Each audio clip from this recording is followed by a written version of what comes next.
Hey everyone, Pugs here with 2 new reviews for y'all. Today I'm covering Texas and Walking Small, which is great because these are 2 of my favorite episodes from season 1 actually, and I also think that they both happen to be very underrated episodes, though Texas gets a bit more of the appreciation it deserves in comparison to Walking Small. And I think that's probably because of the song, but we'll get there when I get there. Um, and you guys know the drill. I've just got to say thank you to everyone who's been watching, liking, and commenting because your support is very much appreciated, and I love to share my thoughts on this amazing show.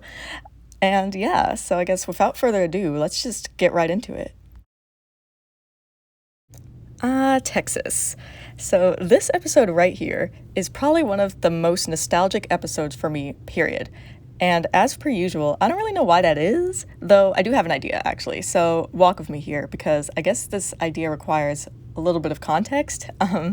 So this episode was on the Nautical Nonsense and Sponge Buddies DVD, which was one of the only 2 SpongeBob DVDs that I owned for a very long time. Well, I say owned, but you know, that my parents got that I pretended to own. You know what I mean. And it also happened to be the very first SpongeBob themed DVD, just ever. So that's a fun fact. But anyway, because this was one of the only SpongeBob DVDs I owned for a while, I watched it forwards, backwards, sideways. You know what I mean? I was watching it all the time because I've always loved SpongeBob. And I remember there was a special feature on that DVD that showed Tom Kenny, Bill Fagerbakke, and Carolyn Lawrence recording their lines for this episode.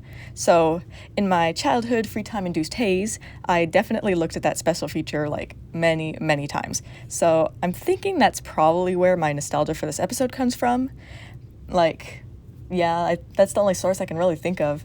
And I guess, of course, none of that really has to do with my feelings about this episode, so why don't I just get right into the review. So Texas, this episode is simply put good. In fact, I'd call it hilarious. I really love the plot too, but perhaps the most important thing about this episode is that it gives me a lot of joke fodder. Listen, considering I know people from Texas, I'm definitely getting a lot of mileage out of the whole Texas is dumb joke, believe me. But in all seriousness, I really do like this episode a lot. I think it's got a good balance of everything I want in an episode, from comedy to plot to emotional moments to heartwarming moments, even the songs. So I just want to get into the details of everything. And I like that this episode is an exploration of not only Sandy's character, but also of her relationships with other characters, especially because up until this point, she's been a very, insular character. She hadn't really had many meaningful interactions with anyone outside of SpongeBob, and to, a very small degree, Patrick. And while this episode is still just her interacting with SpongeBob and Patrick, the party at the Krusty Krab shows that she at least has some kind of relationship with other Bikini Bottomites, given that those Bikini Bottomites did go through with this party for her. So I appreciate that, implied detail. And also, I think this is the first time we see Sandy really angry and enraged, so once again, I suppose that's also a pretty good exploration of her character to see what she's like when she's mad. I don't really think that Sandy's rocket counts as Sandy being properly angry or enraged, because I got more of an annoyed vibe from her in that episode. But anywho, it also makes complete sense that someone like Sandy would be homesick, given that she very clearly feels connected to her home, at least, if her insistence on keeping her accent and Texasisms is any indication. And real quick, related to this homesickness, I suppose, I also want to talk about the Texas song. I like this song a lot, and it's simply a great one. I mean, it's also a song that, it's not talked about very often, but I think many people still know and remember it. And I can remember, when I was younger, middle school age, I'd, sing it at school and make my friends laugh, and, that's a memory I cherish, and maybe it warms me more to this episode to have that cherished memory. It might even, lend itself a bit to the nostalgic quality I have for it, considering, not that I'm necessarily nostalgic for middle school, but that still was childhood, so. Anyway, Texas is absolutely hilarious. It's especially hilarious once SpongeBob and Patrick initiate their plan to get Sandy to come to the Krusty Krab. That's a whole 3 to 4 minutes of pure laughter for me, especially the chase scene. I swear to all that is, Patrick being lassoed off screen and exploding is on my top 10 funniest SpongeBob SquarePants moments.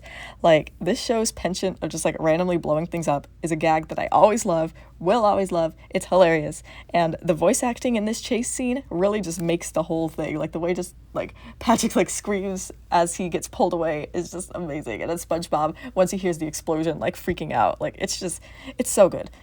And then now, the beginning of this episode, it's probably the slowest part of the whole thing, but I still love it. Like, SpongeBob and Patrick playing in the sand is a cute moment and very in character for them.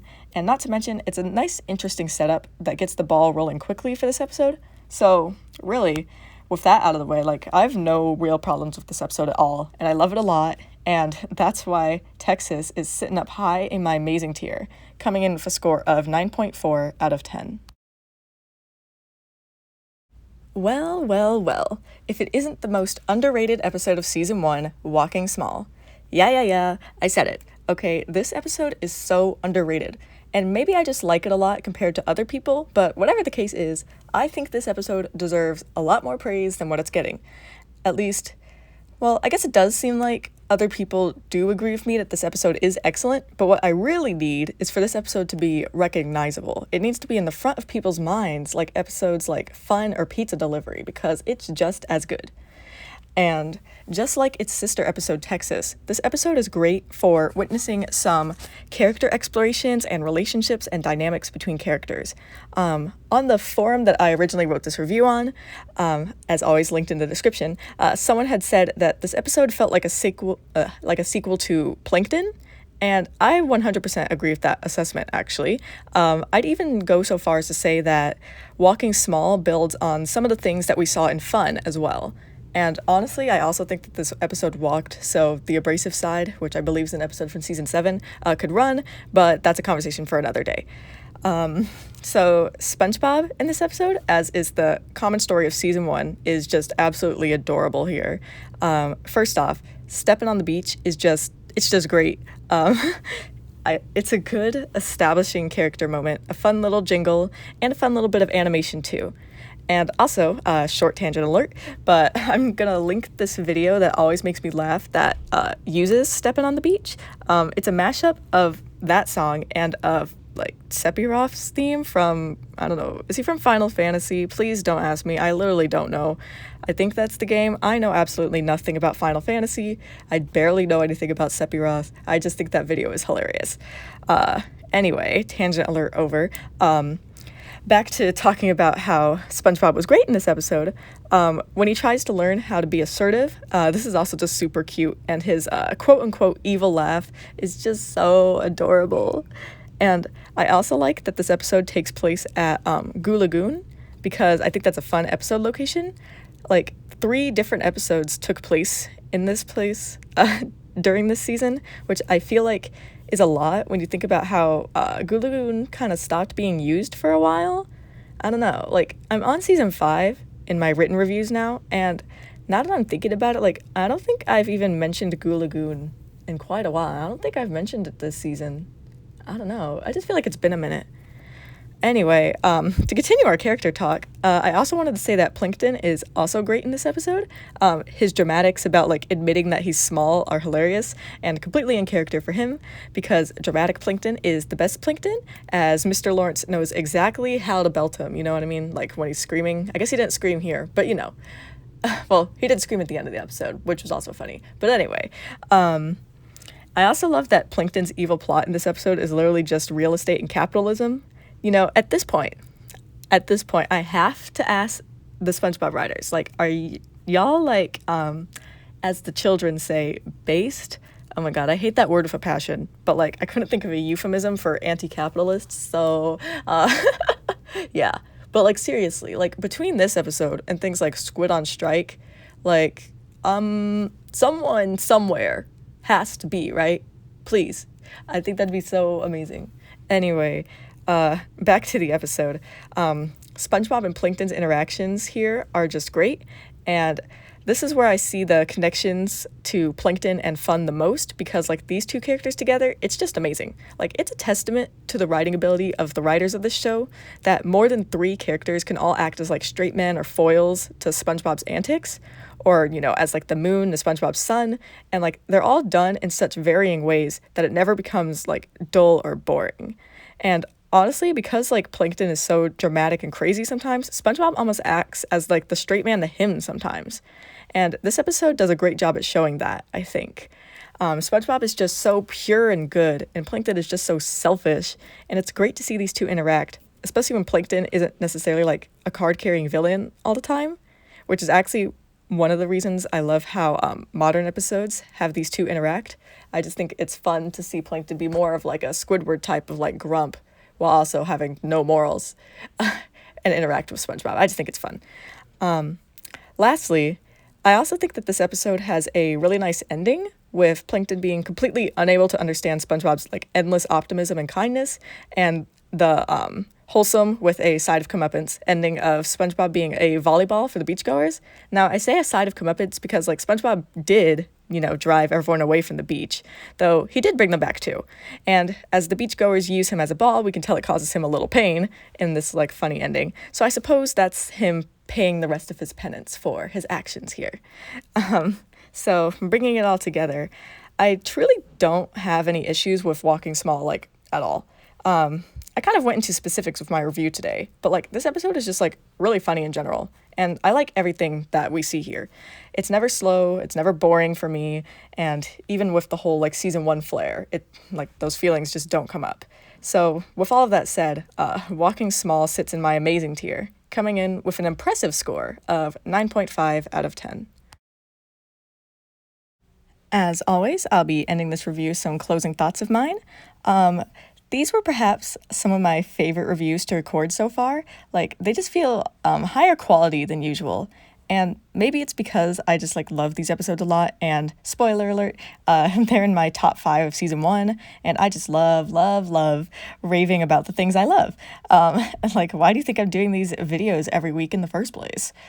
And in other news, we're making our way through season 1, and we're almost at the end. I can't believe it, actually. And I've already got the scripts and graphics ready to go for my next 2 videos after this one. I've just got to record them. And I did all that stuff early because right now I'm in the planning stage for my season 1 overview video. And it's looking like I'll be making a tier list, which should be interesting considering I don't really rank SpongeBob SquarePants episodes beyond my top 5, bottom 5, and general tiers as a rule.